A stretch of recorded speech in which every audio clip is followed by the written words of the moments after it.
Hi mga sis! Welcome back to my channel. It's me, Mami Sa. So ngayon po ay ibabahagi ko po sa inyo kung paano ko po iluto ang ginisang sardinas at miswa.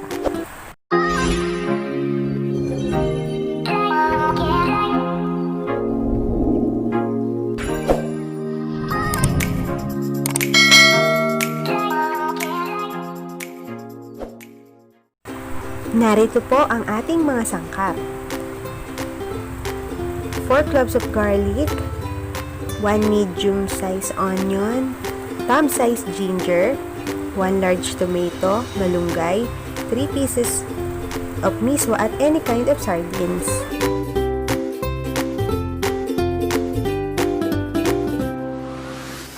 Nag-ready na po tayo ng pan at ilagay po ang 2 tablespoons of oil.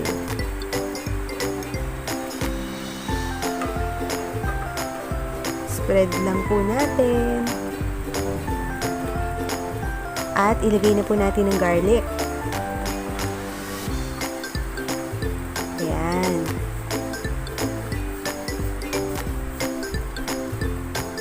After po, ilagay na rin natin ang onion. Mix lang. Next, ang ginger.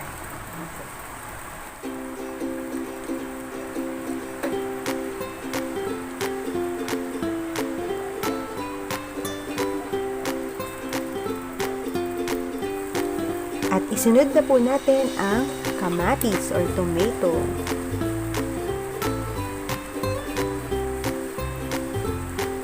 Ayan.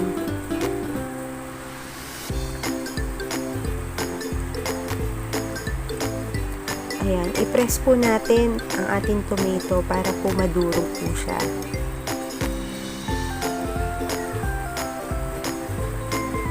Para po mas lumasa ang ating kamatis.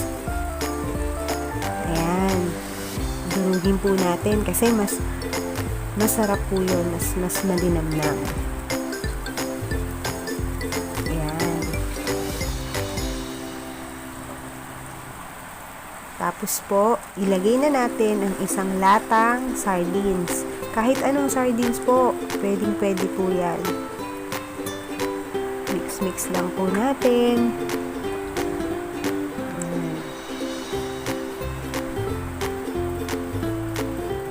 Halu-haluin po. After po nyan, maglalagay na po tayo ng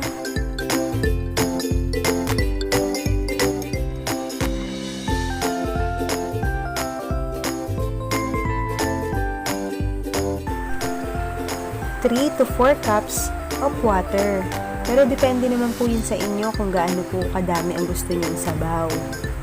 Nasa sa inyo na po yun. Ayan, mix lang po natin.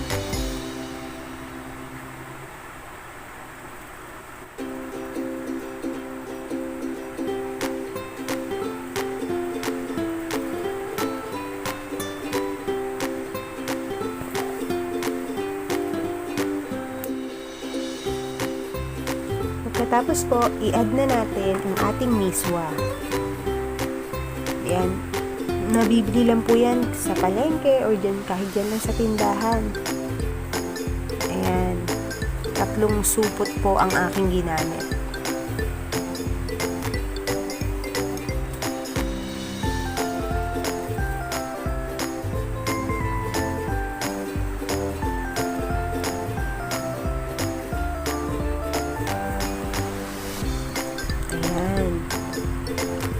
Ilubog-lubog po natin para po ma-absorb siya ng tubig. At hintayin natin kumulo hanggang lumambot po ang ating mga miswa.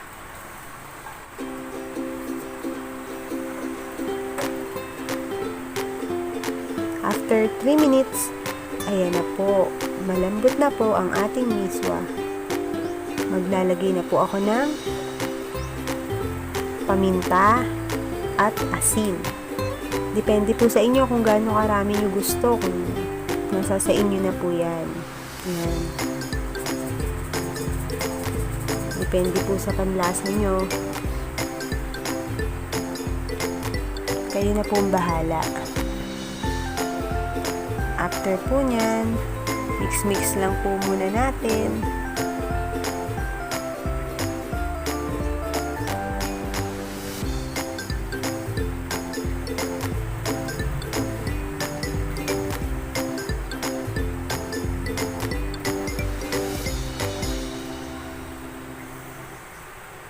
At ilagay naman po natin ang ating malunggay leaves. Pwede po kahit anong gulay po ang meron po dyan sa inyo. Kung ano po available nyo, pwede naman po. Pwede rin pong wala. Optional lang naman po natin yan. Pero mas ano po kasi healthy kung meron tayong veggies, diba? Ayan. Tapos po, nag-add po ako ng 1 teaspoon of sugar. Para po mag-balance yung kanyang lasa.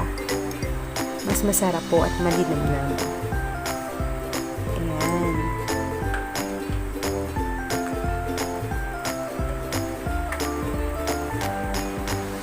Halu-haluin lang po nating mabuti. Ayan.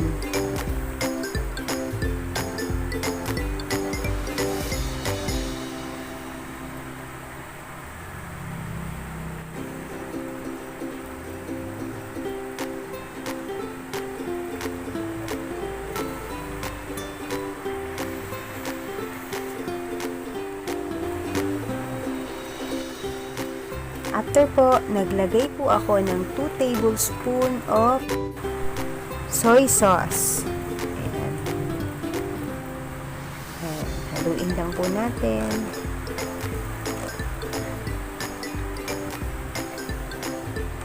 Sana po masubukan nyo po itong aking recipe.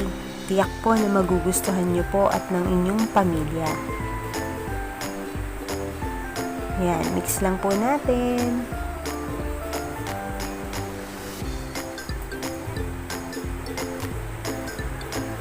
Napapabulos po kayo ng kanin. Dahil napakasarap po ng ating ginisang sardinas at misua. Yan, tapos na po. Pwede na po natin i-serve sa ating mga mahal sa buhay. Sarap! Paniguradong mapapabulos po ng kain ang inyong mga mahal sa buhay. Dahil ito po'y napakasarap. Sana po'y masubukan nyo ang aking recipe. Yan, isasalin ko na po. Maraming salamat po sa panonood. Huwag niyo pong kalimutan i-click ang subscribe button. Pati na rin po ang tiny bell sa gilid para po updated kayo sa mga susunod kong mga video. Salamat po sa panonood. Love you guys!